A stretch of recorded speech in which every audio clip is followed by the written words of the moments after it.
Assalamualaikum warahmatullahi wabarakatuh. Saya bersama Biker Subuhan Pekanbaru Riau. Bagi yang sudah bergabung istiqomah, bagi yang belum segera bergabung. Kiamat sudah dekat.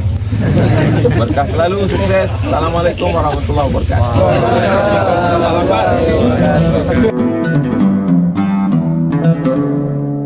Subtema kiamat dan tanda-tandanya di bagian bab terkecil, tanda-tanda turun atau munculnya Ya'juj dan Ma'juj. Sebelum kita lanjut kajian, terlebih dahulu kita bermohon kepada Allah untuk keberkahan kajian ini dan tentunya kepada kesehatan kepada para jamaah dan juga kepada orang tua kita yang sudah meninggal, mudah-mudahan diampunkan oleh Allah. A'udzubillahi minasyaitonirrajim. Bismillahirrahmanirrahim. Alhamdulillahirabbil alamin. Wassalatu wassalamu ala asyrafil anbiya'i wal mursalin wa ala alihi wa ashabihi rasulillahi ajmain. Allahumma ighfir lana dhunubana wa liwalidayna warhamhum kama rabbawna sighara wa li jami'il mu'minina wal mu'minat wal muslimina wal muslimat al ahya'i minhum wal amwat bi rahmatika ya arhamar rahimin. Allahumma anzil sakinata wal barakata was salamata wal afiyata ala hazihil jamaah jamaati Masjid Nurul Huda ya arhamar rahimin. Rabbana atina fid dunya hasanah wa fil akhirati hasanah wa qina adzabannar. Walhamdulillahi rabbil alamin. Kaum muslimin, Bapak Ibu, hadirin hadirat yang dimuliakan Allah, subtema kita tentang kiamat dan tanda-tandanya. Dalam riwayat yang sahih, Rasul menyebutkan tanda-tanda kiamat besar ada 10. Dari Huzaifah bin Asid Al-Ghifari, qala, berkata, asyrafa alaina Rasulullah sallallahu alaihi wasallam min ghurfatin wa nahnu natadzakaru as-sa'ata. Rasulullah mendekati kami dari kamar dan kami sedang memperbincangkan hari kiamat. Ternyata para sahabat dahulu sudah memperbincangkan tentang hari kiamat. Lalu kemudian Rasulullah berkata, faqala la taqumu sa'ah, kiamat tak akan terjadi hatta tarawna asyra ayat, sehingga kalian melihat 10 ayat. Ayat itu artinya tanda-tanda, ayat-ayat Allah, tanda-tanda kekuasaan Allah. Sehingga kalian melihat asyra ayatin, 10 tanda-tanda. Dalam riwayat ini yang pertama disebutkan tulu'u syamsi min maghribiha, terbitnya matahari dari barat. Wad-dukhan, asap tebal. Wad-dabba, hewan melata. Wa khuruju Ya'juj wa Ma'juj, dan keluarnya Ya'juj dan Ma'juj. Ini yang menjadi tema fokus pagi ini, keluarnya Ya'juj dan Ma'juj. Berarti kalau keluar saat ini Ya'juj dan Ma'juj di dalam. Di dalam di mana? Terkurung di sebuah gunung yang sampai hari ini tak satu pun manusia yang mengetahui. Tapi adakah Ya'juj dan Ma'juj itu? Jelas ada. Dari mana kita tahu ada? Dari Al-Quran. Bapak Ibu bisa buka Quran surat Al-Kahfi yang senantiasa kita baca di hari Jumat. Maka nanti kita sebutkan mulai kisah itu di ayat berapa sampai ayat keberapa. Lalu bagaimana kejadiannya sehingga Ya'juj dan Ma'juj ini terkurung. InsyaAllah akan kita jelaskan nanti di pertemuan setelah kita sebutkan hadisnya. Wa khuruju Ya'juj wa Ma'juj, turunnya Ya'juj dan Ma'juj. Wa khuruju Isa bin Maryam wa Dajjal. Jadi 3 ini disebutkan berderetan, berurutan. Ya'juj dan Ma'juj, Nabi Isa dan Dajjal. Karena Nabi Isa itu bertemu dengan Dajjal, berjumpa dengan Imam Mahdi, dan juga berjumpa dengan Ya'juj dan Ma'juj. Sampai nanti Ya'juj dan Ma'juj itu binasa, baru kemudian Nabi Isa meninggal. Apakah Nabi Isa, Dajjal, Imam Mahdi itu bertemu secara bersamaan atau terpisah-pisah?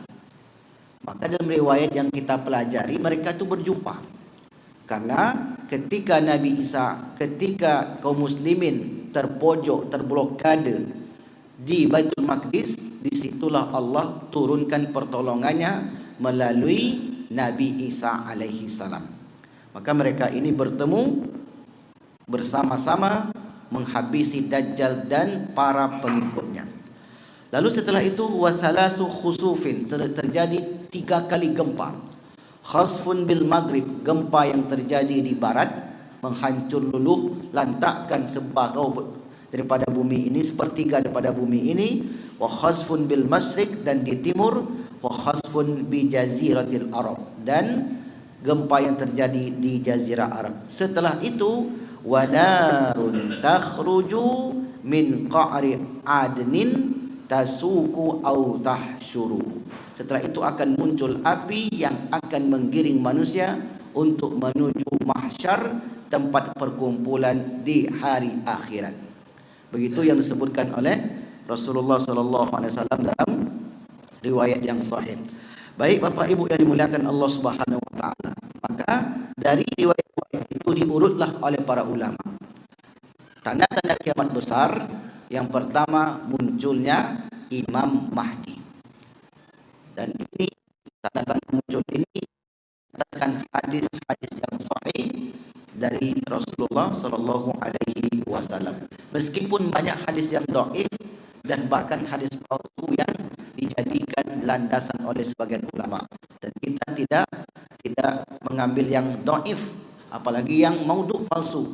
Sebab ketika membahas perkara akidah, mesti kita mendahulukan hadis yang sahih karena berkaitan dengan keyakinan. Di situ prinsip dalam mengkaji ilmu akidah. Hadis dhaif apalagi palsu mesti dibuang jauh-jauh. Nah, setelah Imam Mahdi muncul, kaum muslimin dalam keadaan kesulitan. Setelah itu datanglah Dajjal. Dajjal disebut masa marhalatul hisar, masa blokade. Kaum muslimin dalam keadaan yang sangat-sangat sulit sekali. Setelah keadaan kaum muslimin begitu sulit, di sana Allah Subhanahu wa taala memberikan pertolongan, marhalatun tisar, periode kemenangan, yaitu turunnya Nabi Isa alaihi salam di sebuah tempat yang bernama Manaratul Bayda, menara putih. Di mana letaknya menara putih itu? Letaknya di Syria, Damaskus, di sebuah kawasan. Sampai hari ini tempat itu masih terjaga dengan baik. Dan di sana Bapak Ibu yang dimuliakan Allah, berdasarkan keterangan dari kawan-kawan kita yang kuliah di Syria, tempat itu hari ini banyak dihuni oleh orang-orang Kristiani. Mengapa demikian? Wallahu alam, kita tak bisa memastikan. Tapi yang jelas, bagi umat Kristiani, Nabi Isa itu adalah sebagai Tuhan mereka. Sementara kita meyakini Nabi Isa sebagai utusan Allah Subhanahu wa taala. Lalu kemudian Nabi Isa turun dan memerangi Dajjal beserta pasukan-pasukan dan pengikut-pengikutnya. Siapa saja pengikut Dajjal? Kaum Yahudi yang berasal dari Iran, 70.000. Kemudian aliran-aliran sesat, kaum munafik, kemudian perempuan-perempuan yang lemah imannya. Inilah pengikut-pengikut daripada Dajjal. Lalu kemudian dikejarlah Dajjal ini oleh Nabi Isa beserta kaum muslimin. Akhirnya Dajjal terpojok. Ini bahasanya agak bahasa sastra sedikit, bahasa novel. Terpojoklah kemudian Dajjal beserta pasukannya di bumi Palestina, di sebuah pintu atau tempat yang dikenal dengan Babul Lud, pintu Lud. Maka saat Dajjal bertemu dengan Nabi Isa, Dajjal meleleh bagai garam yang tersiram air, meleleh bagai timah yang dipanaskan, melebur. Maka disitulah Dajjal mati. Setelah Dajjal mati, maka kemudian kaum muslimin belum berakhir. Kehidupan kesulitan kaum muslimin belum berakhir. Di sana Allah kirim kepada mereka makhluk yang disebut dengan Ya'juj wa Ma'juj. Ya'juj dan Ma'juj. Sebagai landasan kita, Bapak Ibu bisa cek di Al-Quran, Quran surat yang ke-18, ayat yang ke-92 sampai 98. Sebelum itu, kita jelaskan dulu apa sih makna Ya'juj dan Ma'juj secara bahasa dan istilah. Ya'juj dan Ma'juj itu ada beberapa makna. Yang pertama, ada mengatakan Ya'juj itu bermakna cepat. Kenapa cepat? Karena nanti ketika mereka keluar, mereka akan menyerbu isi bumi ini dengan cepat, sehingga melululantakkan isi bumi. Karena Ya'juj dan Ma'juj itu disebut juga sebagai perusak, penghancur. Nah, Bapak Ibu yang dimuliakan Allah, Ya'juj secara bahasa disebut sebagai perusak, sebagai penghancur. Dan keberadaan Ya'juj secara fisik akan merusak tatanan kehidupan dunia. Maka di sini ada ulama yang mengatakan sebelum fisik berupa fisik Ya'juj dan Ma'juj itu turun, muncul, keluar, maka akan ada sifat-sifat manusia yang seperti Ya'juj dan Ma'juj. Sama seperti Dajjal. Dajjal itu artinya apa secara bahasa? Pembohong. Sebelum fisik Dajjal ini yang turun, yang muncul di tengah-tengah umat, maka sifat-sifat Dajjal itu sudah menyebar dan mengakar di kehidupan umat manusia. Kebohongan, manipulasi.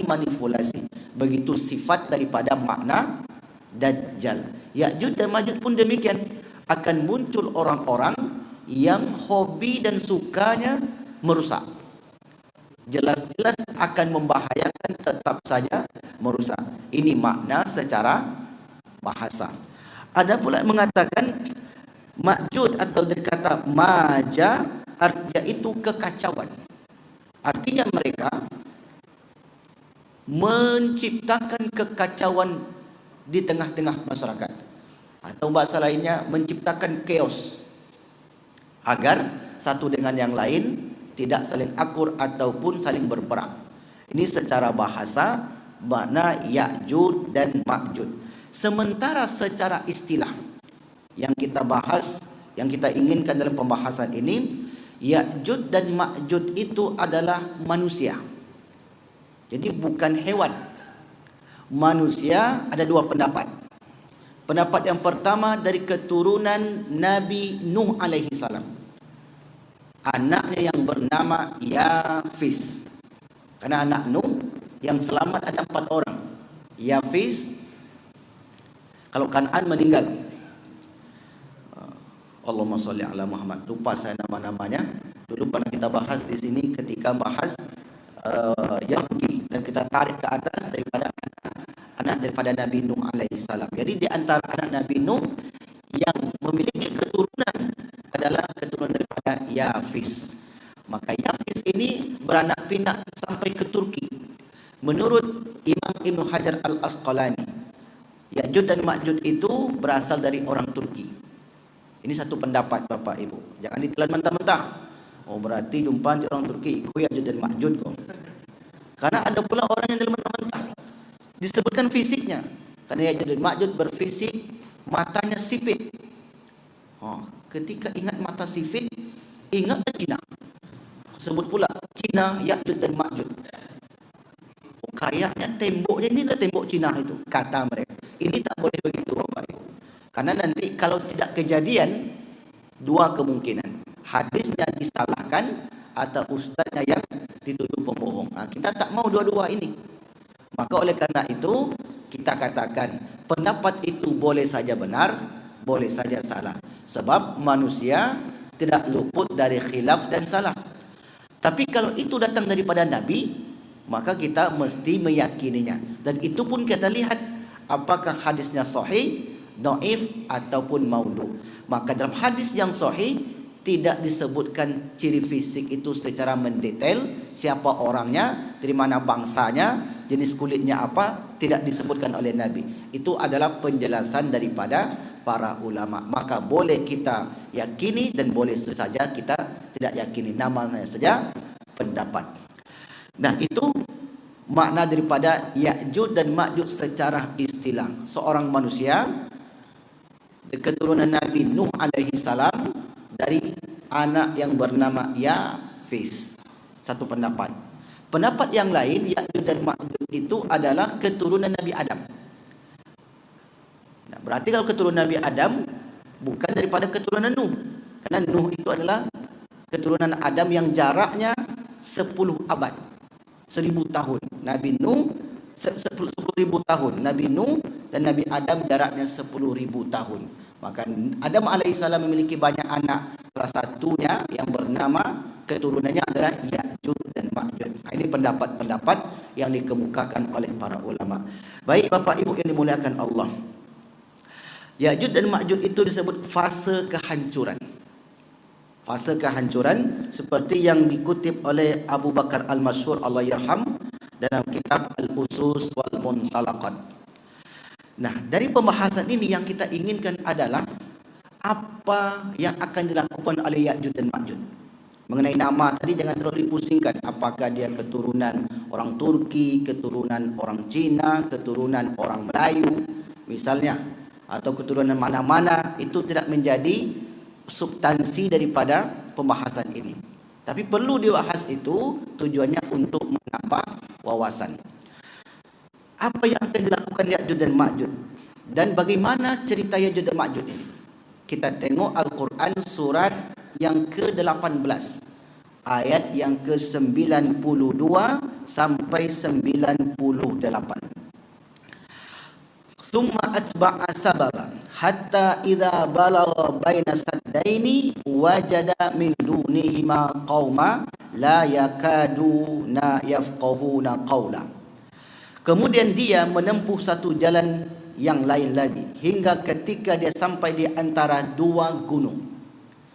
Nah, di sinilah para ulama berbeda pendapat. Dua gunung ini ada mengatakan di Turki, ada mengatakan di Yaman, ada mengatakan di Jazirah Arab, tak pasti.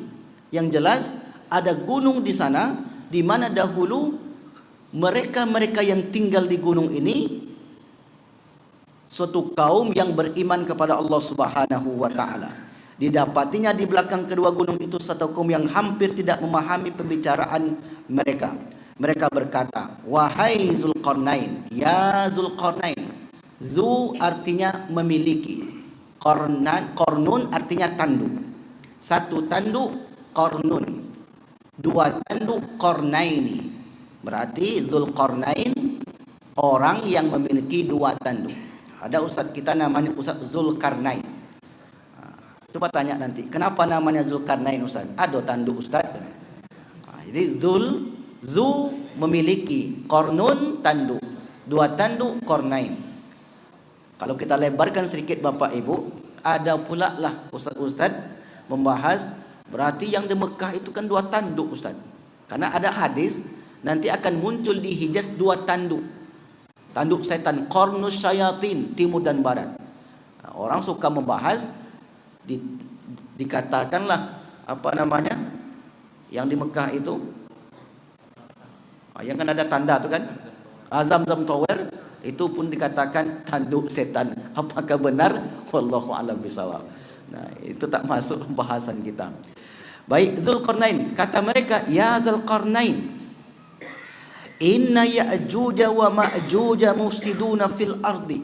Sesungguhnya Ya'juj dan Ma'juj membuat kerusakan di muka bumi. Berarti dulu Ya'juj dan Ma'juj ini sudah ada dan mereka hadir di tengah-tengah masyarakat membuat kekacauan. Kalau kita bawakan kehidupan kita hari ini, kalau ada suatu kelompok datang ke tempat kita buat kacau, berarti kelompok itu namanya Ya'juj dan Ma'juj. Itu sejak dia datang ke Pekanbaru ini contoh nih Bapak Ibu. Dulu Pekanbaru ini adem ayem saja. Dulu Pekanbaru ini damai saja. Sejak dia datang ke sini, maka risau masyarakat. Berarti sifatnya seperti sifat Ya'juj dan Ma'juj, bukan orangnya. Inna Ya'juj wa Ma'juj mufsiduna fil ardi fahal naj'alu laka kharjan ala an taj'ala bainana wa bainahum sadda. Tolong ditembok, buat benteng, buat pagar antara kami dan antara mereka. Karena keberadaan Ya'juj dan Ma'juj ini merusak, mengacaukan, memporak-porandakan kehidupan kami. Kata Zulkarnain, qala ma makkanni fihi rabbi khairun fa'inuni biquwwah. Sesungguhnya, kata Zulkarnain, apa yang telah dianugerahkan Tuhan kepadaku lebih baik daripada imbalanmu, maka bantulah aku dengan kekuatan. Zulkarnain itu minta bantu kepada kaumnya agar aku dapat membuat dinding penghalang antara kamu dan mereka. Berilah aku potongan-potongan besi. Atuni zubural hadid. Berikan aku potongan-potongan besi. Lalu kemudian dikumpulkanlah oleh masyarakat ini.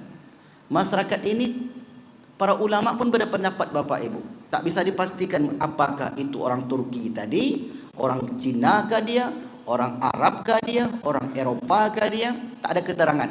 Sebut kaum saja.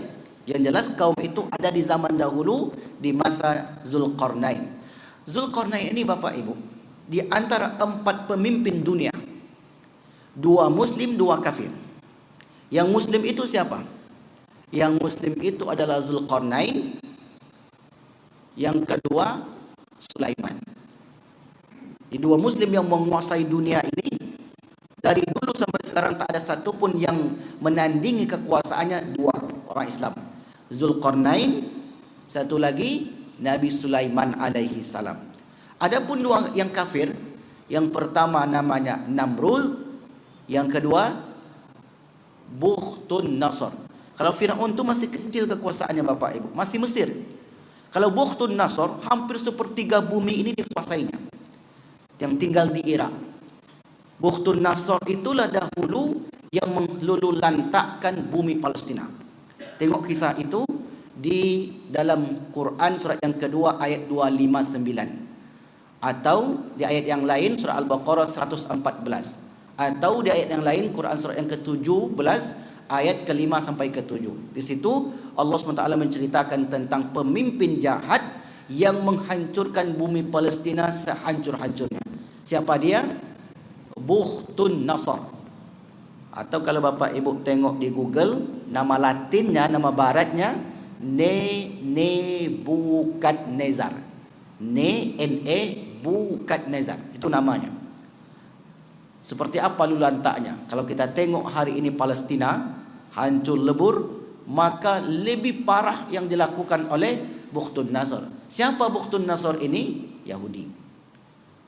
Jadi dari dulu Bapak Ibu, orang Yahudi itu memang suka menghancurkan. Sifatnya sama seperti Ya'juj dan Ma'juj, karena mereka itu perusak, penghancur. Nah, yang kedua, 2 muslim, 2 kafir. Muslim ini Zulkarnain, yang kedua Sulaiman alaihissalam. Yang kafir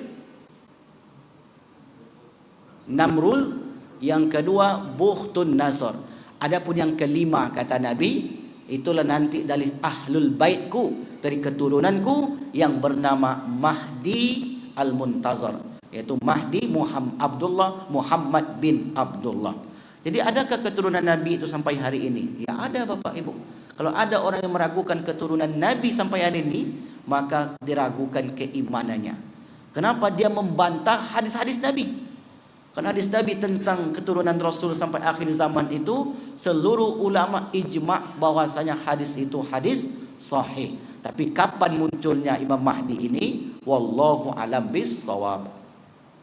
Nah, lalu kemudian kata Zulkarnain, atuni zuburul hadid. Berikan potongan-potong besi, hingga ketika potongan besi itu telah terpasang sama rata dengan kedua puncak gunung itu, Zulkarnain berkata, tiuplah api itu. Ketika besi itu sudah menjadi merah seperti api, dia pun berkata, berilah aku tembaga yang mendidih agar kutuangkan ke atasnya besi panas itu. Maka mereka Ya'juj dan Ma'juj tidak dapat mendakinya dan tidak pula dapat melubanginya. Dia Zulkarnain berkata, dinding ini adalah rahmat dari Tuhanku. Maka apabila janji Tuhanku sudah datang, garis bawah ini, apabila Tuhan janjiku sudah datang, dia Ya'juj dan Ma'juj akan menghancur luluhkannya, dan janji Tuhanku itu benar. Bapak Ibu yang dimuliakan Allah, bagian terakhir ini sangat menarik untuk dibahas. Apabila janji Tuhanku telah datang, maksudnya apa? Datang untuk mengeluarkan Ya'juj dan Ma'juj dari kurungan tadi. Maka ketika itu Ya'juj dan Ma'juj akan keluar seperti air bah dari gunung yang tinggi, kemudian ada air bah. Seperti apa kira-kira air bah itu turun ke bawah? Sangat cepat sekali. Apapun yang ada di bawah itu akan dilibas. Saat itu Bapak Ibu, apapun dan bagaimanapun keadaan seorang, tak bisa mengelak dari mudarat yang ditimbulkan oleh Ya'juj dan Ma'juj. Seperti air bah yang melanda tempat-tempat, yang melanda sebuah kota, yang melanda sebuah desa. Begitulah keadaan saat itu.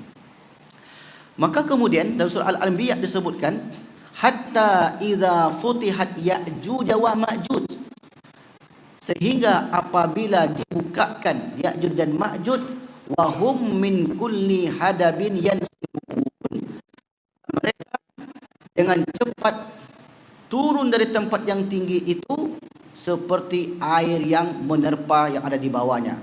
Waqtarabal wa'dul haqqu fa idza hiya syakhisatun absarul ladina kafaru, maka tiba-tiba mata orang-orang kafir terbelalak. Mereka berkata, alangkah celakanya kami benar-benar lengah dengan tentang ini, bahkan kami benar-benar orang yang zalim. Ya'juj dan Ma'juj sampai hari ini masih menggali, terus menggali. Setiap kali mereka menggali, malam harinya mereka beristirahat. Pagi sampai sore sampai petang, Ya'juj dan Ma'juj itu menggali dan dipimpin oleh seorang amir. Dipimpin oleh seorang amir mereka. Kata amirnya, sanakhrukunahu ghadan. Dah, sekarang kita istirahat dulu. Jangan lanjutkan lagi kerja. Itu SOP Ya'juj dan Ma'juj. Jadi Ya'juj dan Ma'juj kalau malam dia istirahat. Maka kalau ada orang bekerja pagi kerja, siang bekerja, malam juga bekerja, berarti lebih parah daripada Ya'juj dan Ma'juj. Jadi Ya'juj dan Ma'juj ni Bapak Ibu menengok juga karyawannya. Katakan karyawan Ustaz, saya baca riwayat yang disebutkan oleh Rasulullah sallallahu alaihi wasallam. Jadi kata Ya'juj dan Ma'juj, irji'u fasatakhrukunahu ghadan. Pulang kalian, istirahat dulu. Besok kita kerja lagi. Maka setiap kali mereka datang ke tempat yang mereka gali, maka kemudian Allah tutup lubang itu. Setiap kali mereka akan nampak lubang cahaya matahari, syia'u syamsi, besoknya tertutup lagi.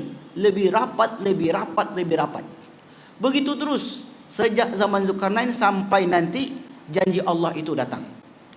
Sampai suatu ketika Bapak Ibu, kata pemimpin Ya'juj dan Ma'juj, faqala amiruhum, amir mereka berkata, sanahfirunahu ghadan insyaallah.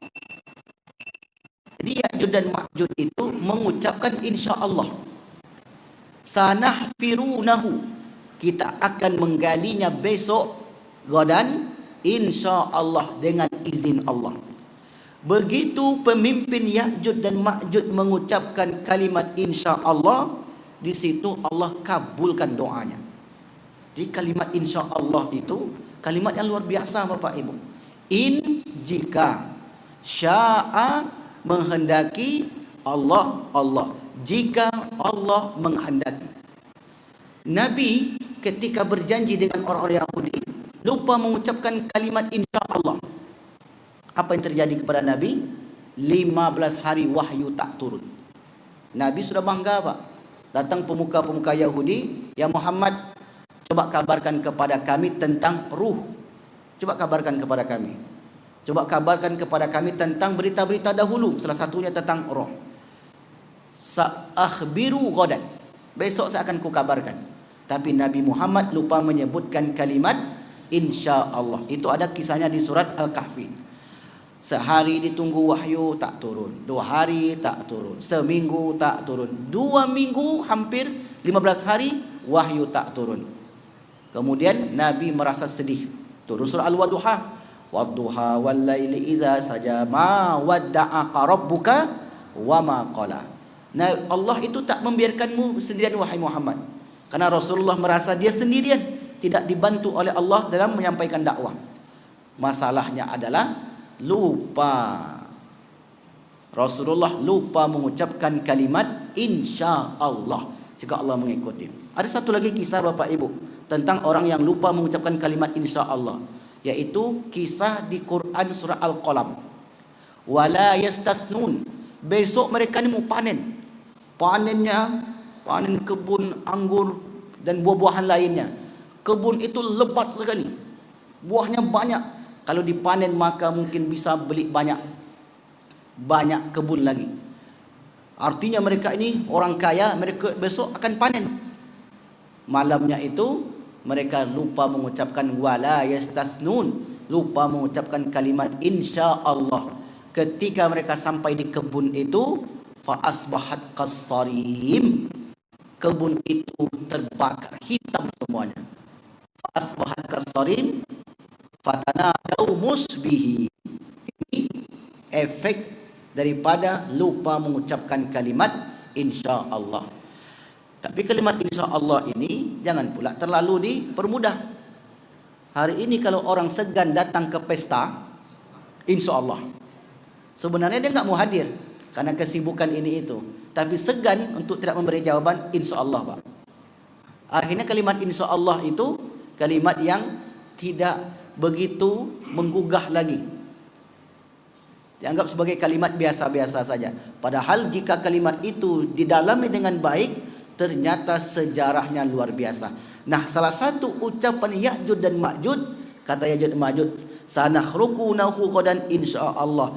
Begitu mereka sampai di lubang yang akan mereka gali, Allah Subhanahu wa taala bukakan pintu-pintu itu sehingga mereka keluar dari lubang itu dengan jumlah yang sangat-sangat banyak sekali. Berapa banyak jumlahnya, Ustaz? Dalam riwayat disebutkan Bapak Ibu, qala Rasulullah sallallahu alaihi wasallam, Rasul bersabda, inna bani adama katsirun, sesungguhnya keturunan Adam itu sangat banyak sekali. Wa inna ya'juj wa ma'juj min waladi Adam, sesungguhnya Ya'juj dan Ma'juj itu dari keturunan Adam, berarti manusia. Wa innahu la yamutu minhum rajulun, sesungguhnya tidaklah seorang di antara mereka yang mati hatta yarithahu lisulbihi alfu rajulin, kalau satu mati tumbuh 1000. Mungkin inilah ungkapan orang kita, hilang satu tumbuh 1000. Bisa jadi dari sini Bapak Ibu pepatah itu.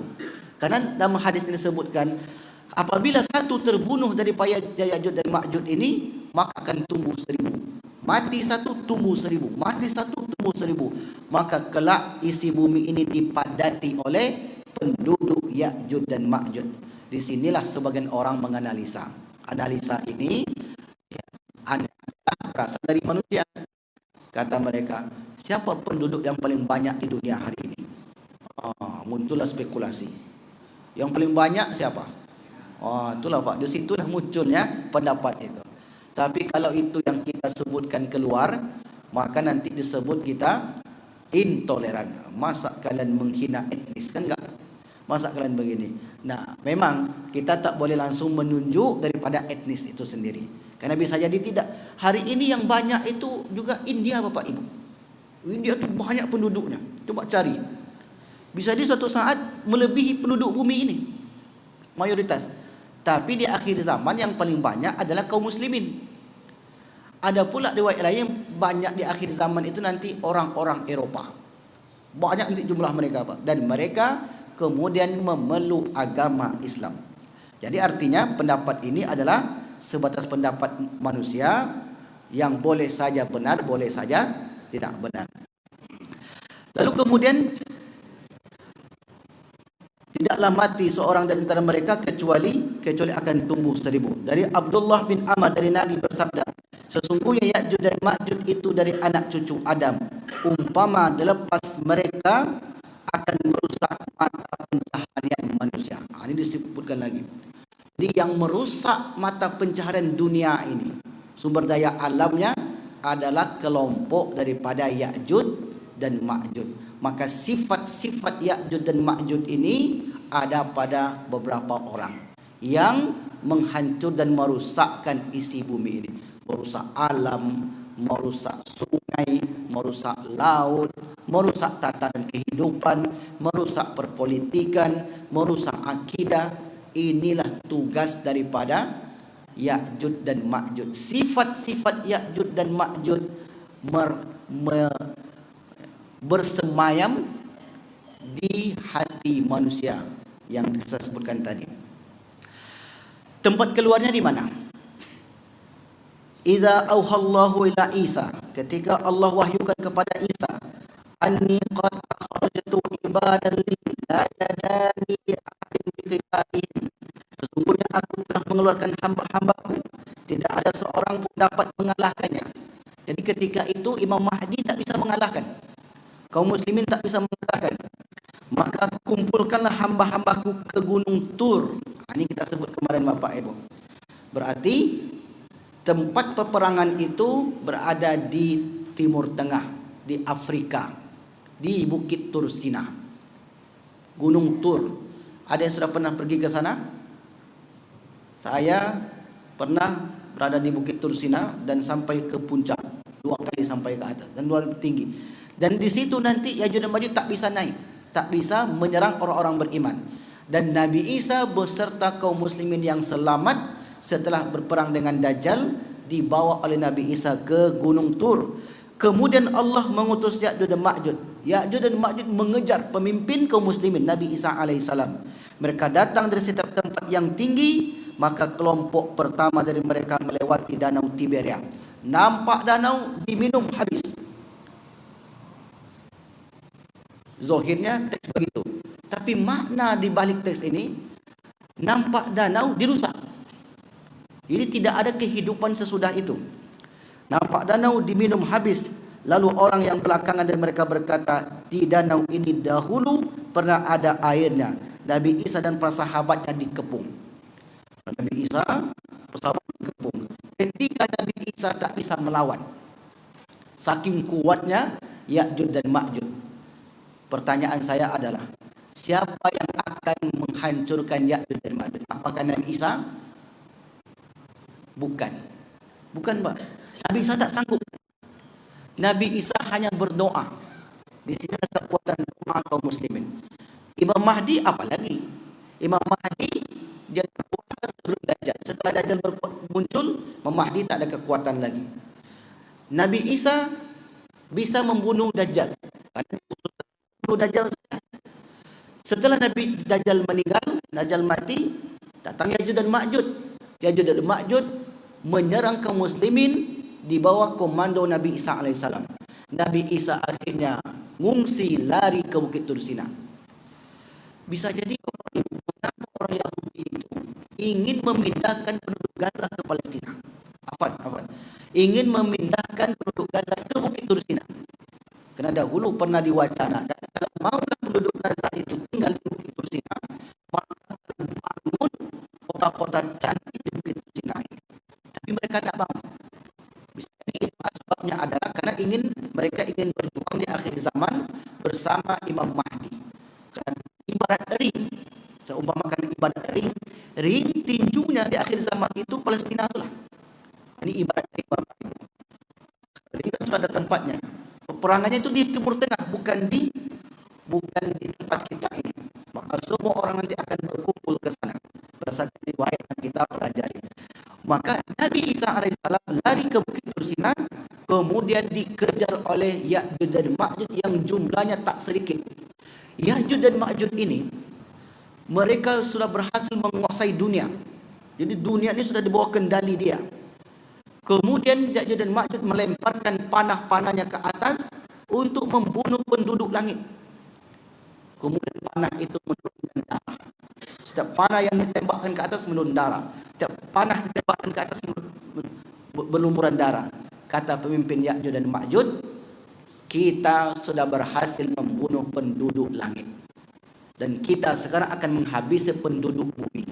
Setelah itu Bapak Ibu, mereka pun dikepung, para sahabat Nabi Isa dan para sahabat yang dikepung, sehingga pada hari itu fayashrabuna fiha wa yamuru akhiruhum fayaquluna laqad kana bihadhihi marratan ma'un. Sehingga pada hari itu kepala seekor sapi lebih berharga daripada memiliki 100 dinar di antara kalian. Saat itu yang dipikirkan orang hanya untuk bertahan hidup saja. Di kepala satu ekor sapi lebih berharga daripada 100 dinar. Maknanya untuk bertahan hidup kala itu lebih berharga daripada memiliki uang yang lebih banyak. Nah, siapa yang membunuh Ya'juj dan Ma'juj ini? Yang membunuh Ya'juj dan Ma'juj ayarghabuna billah Isa wa ashabu ilallah fayursilullahu tayran ka'anakil bukhti. Allah kemudian mengutus ulat-ulat. Tiba-tiba muncul ulat misterius, kalau bahasa kitanya. Muncul ulat yang menggerogoti setiap leher-leher mereka, dan ulat itu mampu mematikan, membunuh seluruh Ya'juj dan Ma'juj. Nabi Isa masih hidup atau sudah meninggal? Masih hidup. Karena Nabi Isa nanti masih sempat haji bersama kaum muslimin, setelah itu belum meninggal. Nah, ketika Ya'juj dan Ma'juj ini sudah mati semuanya, maka isi bumi ini penuh dengan bangkai Ya'juj dan Ma'juj, bergelimpangan di mana-mana. Ibarat satu tombol mematikan seluruh Ya'juj dan Ma'juj. Lalu setelah itu untuk membersihkan bangkai-bangkai ini, Allah mengutus burung-burung memakan bangkai Ya'juj dan Ma'juj sehingga burung-burung itu menjadi kenyang. Maka matilah Ya'juj dan Ma'juj saat memblokade Nabi Isa dan beserta para sahabatnya. Kehancuran Ya'juj dan Ma'juj. La tasmanu wa tabtaru wa tashkuru syakran wa tashkuru sakaran min luhumiha. Allah menghancurkan mereka, di leher-leher mereka demi Rabb yang jiwa Muhammad yang berada di kekuasaannya sesungguhnya binatang-binatang bumi menjadi gemuk, penuh lemak dan susu, dan mabuk karena memakan daging-daging mereka. Maka disitulah kehancuran Ya'juj dan Ma'juj yang tidak mampu dibunuh oleh Nabi Isa alaihi salam. Wallahu alam bisawab. Mungkin ini yang dapat kita sampaikan pada pagi yang berbahagia ini. Wallahu alam bisawab. Sampai selesai sudah satu episod tentang Ya'juj dan Ma'juj. Ada pertanyaan Bapak Ibu? Alhamdulillah, bisa dipahami semua. Ya, silakan Pak.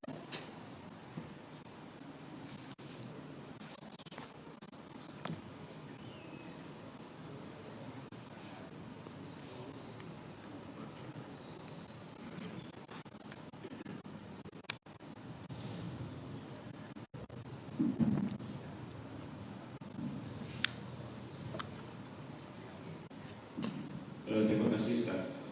Jadi kita sudah